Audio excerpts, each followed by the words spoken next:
Hi good morning. അപ്പോൾ എല്ലാവർക്കും ഹൃദയം നിറഞ്ഞ ഓണാശംസകൾ ഞാൻ നേരത്തെ നേർന്നു തുടങ്ങുകയാണ്. എന്താണെന്ന് വെച്ചാൽ നമ്മുടെ ഓണം റെസിപ്പീസ് ഇന്ന് സ്റ്റാർട്ട് ചെയ്യാൻ കേട്ടോ.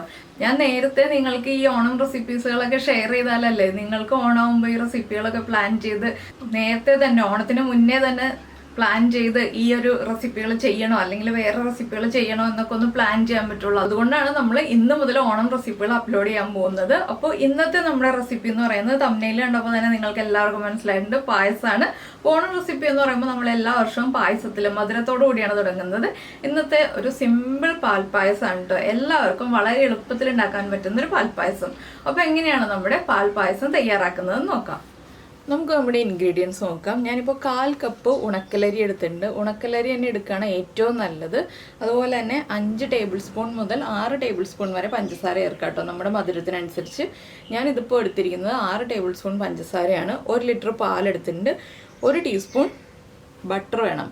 സോൾട്ടഡ് ബട്ടർ ആണെങ്കിൽ നിങ്ങൾ ഉപ്പ് ചേർക്കേണ്ട പായസത്തിലേക്ക്, ഇല്ലെങ്കിൽ 1 പിഞ്ച് ഉപ്പ് ചേർക്കുക.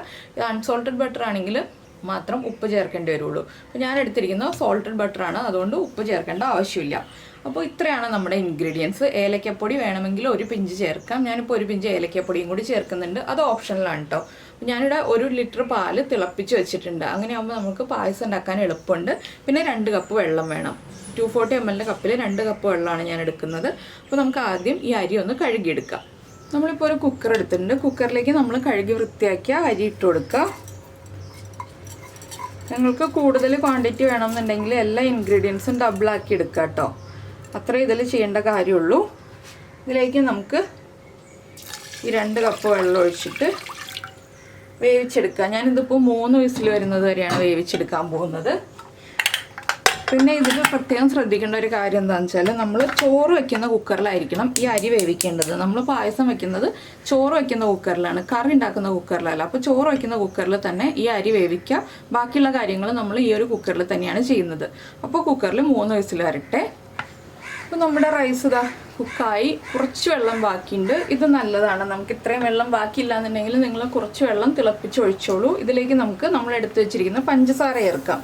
പഞ്ചസാര നമ്മുടെ റൈസിലേക്ക് നന്നായിട്ട് പിടിച്ചു വരണം. അതിനുശേഷം വേണം നമുക്ക് പാല് ചേർക്കാൻ. അപ്പോൾ പഞ്ചസാര ചേർത്ത് നന്നായിട്ടൊന്ന് തിളപ്പിച്ച് ഒന്ന് കുറുക്കിയെടുക്കുക.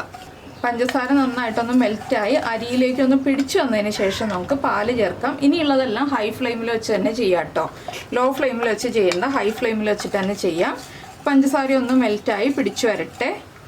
ഇപ്പോൾ നമ്മുടെ പഞ്ചസാര നന്നായി മെൽറ്റായി വന്നിട്ടുണ്ട്. ഇതിലേക്ക് നമുക്ക് തിളപ്പിച്ച് വെച്ചിരിക്കുന്ന പാല് ചേർക്കാം. 1 ലിറ്റർ പാലാണ് നമ്മൾ എടുത്തിട്ടുള്ളത്. പാല് ചേർത്തിട്ട് വീണ്ടും തിളപ്പിക്കുക. ഹൈ ഫ്ലെയിമിൽ തന്നെയാണ് ഞാൻ വയ്ക്കുന്നത്.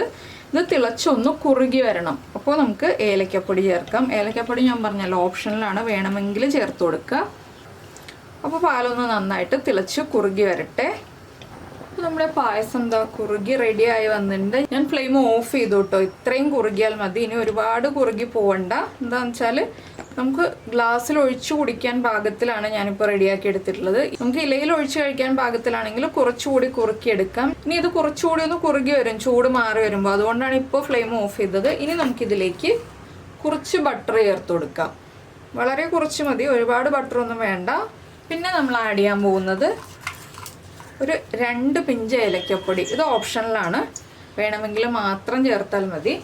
ഇത്രയും ചേർത്തിട്ട് നന്നായിട്ടൊന്ന് ഇളക്കി മിക്സ് ചെയ്യാം. ഇളക്കി മിക്സ് ചെയ്യാന്ന് പറഞ്ഞാൽ എന്താണെന്ന് വെച്ചാൽ പാട വരരുത്, അതുകൊണ്ടാണ് ഇളക്കി മിക്സ് ചെയ്യാന്ന് പറഞ്ഞത്. ഇനി നിങ്ങൾ മധുരം നോക്കുക കേട്ടോ. മധുരം കുറവാണെന്നുണ്ടെങ്കിൽ ഈ ഒരു സ്റ്റേജിൽ പഞ്ചസാര ചേർത്ത് കൊടുക്കുക. പഞ്ചസാര ചേർത്തിട്ട് വീണ്ടും നന്നായിട്ടൊന്ന് ഇളക്കി മിക്സ് ചെയ്യുക. അപ്പോൾ പഞ്ചസാര നന്നായിട്ട് പായസത്തിലേക്ക് പിടിച്ചോളും. ചോറൊന്നും കണ്ടോ കറക്റ്റായിട്ട് കുക്കായിട്ടുണ്ട്, ഉടഞ്ഞു പോയിട്ടില്ല. ഇതാണ് നമ്മുടെ പായസത്തിൻ്റെ കറക്റ്റ് കൺസിസ്റ്റൻസി. വീണ്ടും കുറുകി വേണമെന്നുണ്ടെങ്കിൽ കുറുക്കി എടുക്കാവുന്നതേ ഉള്ളൂ എന്ന് ഞാൻ പറഞ്ഞല്ലോ. അപ്പോൾ നിങ്ങളൊരു 5 മിനിറ്റും കൂടി ഒന്ന് ഹൈ ഫ്ലെയിമിൽ വെച്ചിട്ട് തന്നെ തിളപ്പിച്ചെടുത്തോളൂ. അപ്പോൾ വീണ്ടും കുറുകി വരും. അപ്പോൾ നമുക്ക് ഇനി പായസം സെർവ് ചെയ്യാം.